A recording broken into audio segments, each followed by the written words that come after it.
Fala pessoal, tudo bom? Bom, vamos lá. Conforme prometido, hoje a gente vai falar um pouquinho sobre a história do Kerio, né? Vamos falar um pouquinho aí sobre a história, o licenciamento, as funções e vamos preparar um ambiente para fazer a instalação do Kerio. Meu nome é Fábio Pivari e eu sou empreendedor da Easy Soluções. Bora pro vídeo. Valeu! Vamos ter o nosso treinamento básico do Kerio Control desde lá do comecinho.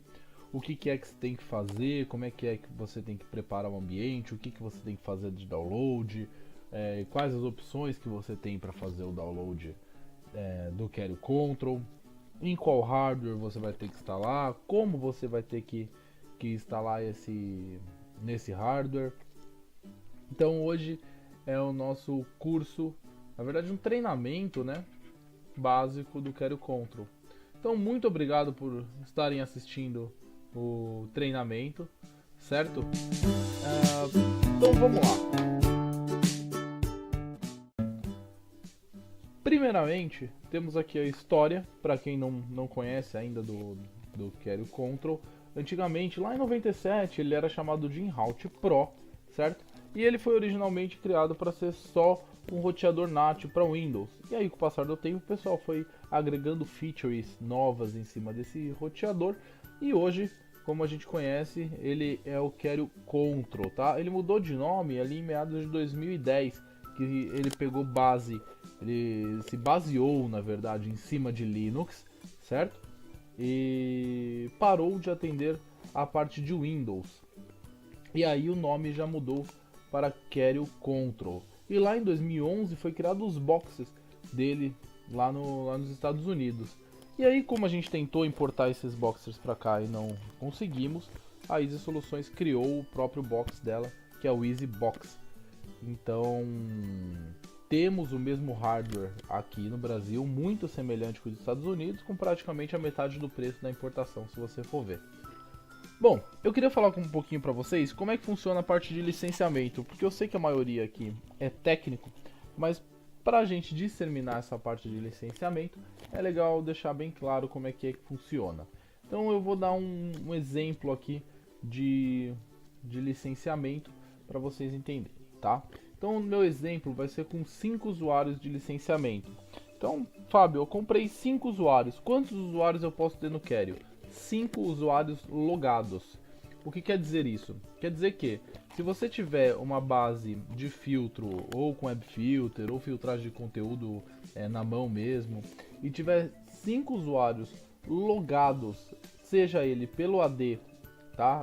Sincronizado com o Kerio, eu vou chegar lá, vou mostrar isso para vocês como é que funciona, ou seja ele na base de dados do Kerio, você só pode ter 5 usuários. Ah, Fábio, mas eu faço por IP e não por usuário. Então tudo bem. Você pode, cada IP que o Kerio trata, ele conta como uma licença a cada 5 IPs. Então vamos lá. Eu tenho 5 usuários. Eu posso ter 5 usuários logados, ou a cada 5 IPs que eu tiver, ele conta uma licença. Logo 5 vezes 5, 25 usuários de rede, certo? Então, esse notebook que eu estou usando, por exemplo, não tem usuário, mas ele tem um IP que passa pelo Kerio. Então, a cada 5 IPs, ele vai contar uma licença. Ah, Fábio, mas ó, tem a minha empresa, o pessoal usa com usuários. E eu tenho um usuário que tem um notebook, 2 telefones e um iPad. Quantas licenças vão contar? Se ele logou nas 3, nos 3 devices, vai contar 3 licenças. Agora, se ele logou em um só e os outros 2 estão só com IP, mas sem usuário nenhum, e aí vai entrar naquela dinâmica que eu falei, a cada 5 IPs ele vai contar uma licença. Ah, Fábio, mas ele tem 6 dispositivos. Então ele tem 4 notebooks e 2 celulares, tem 6 dispositivos. Quantas licenças irão contar? 2. Contou 5, aí na próxima que ele pula para sexta, conta mais uma. Ficou claro? Acho que deu para todo mundo entender aí direitinho como é que funciona o licenciamento do Kerio. Tá, Fábio, eu preciso renovar. O que eu perco na renovação se eu não renovar? Suporte e atualizações. Ou o web filter para de funcionar, porque o web filter é atualizado praticamente diariamente, né? E o seu antivírus ele não para de funcionar, porém ele perde as atualizações, que é basicamente a mesma coisa, né? Ele para de funcionar porque o antivírus não atualizado não funciona de muita coisa, né?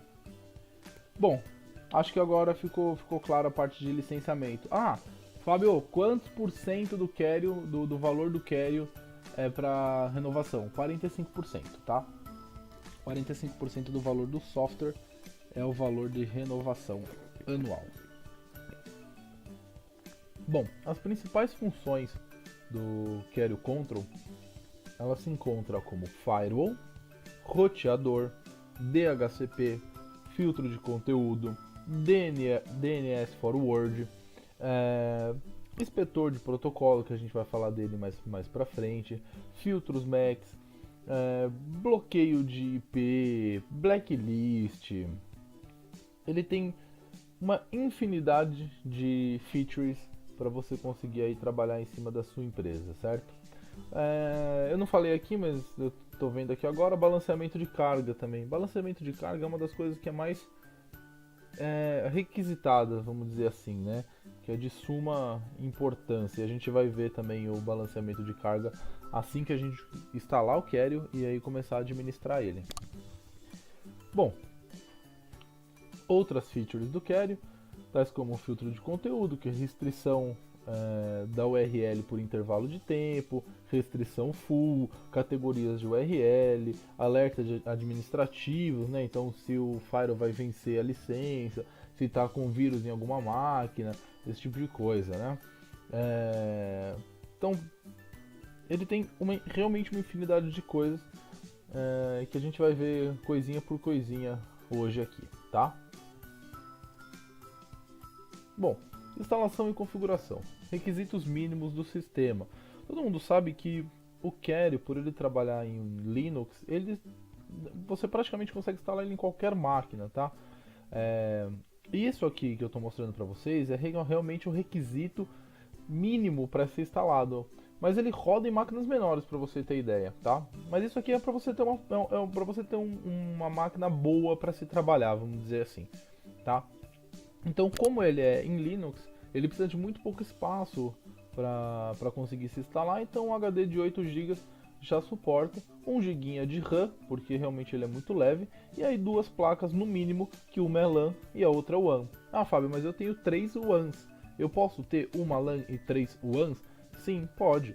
É exatamente assim que o EasyBox trabalha, né? O nosso servidor Appliance, ele tem 4 placas de rede. Então 3 pode ser WAN e uma fica sendo a LAN, sem problema nenhuma. Ah, consigo fazer balanceamento de carga entre essas 3? Sim. Consigo fazer failover entre as 3? Sim. Consigo fazer failover balanceamento de carga com failover? Sim. Então tudo isso a gente vai ver lá na frente, que eu vou mostrar para vocês como é que funciona na prática, tá? E aqui conceitos de administração, que a administração dele é toda feita via web, ou usa HTTPS na porta 4081. Isso também é opcional, né? Você consegue mudar isso para HTTP para rodar na porta 4080, tá? Checagem automática de atualizações, atualização feita via browser usando arquivo de imagem. O que ele quer dizer? Você pode baixar e instalar esse arquivo de imagem, ou, para ficar mais fácil, já tem um botão lá download, né? Que ele vai fazer o download, já vai instalar e deixar tudo bonitinho para você automático já.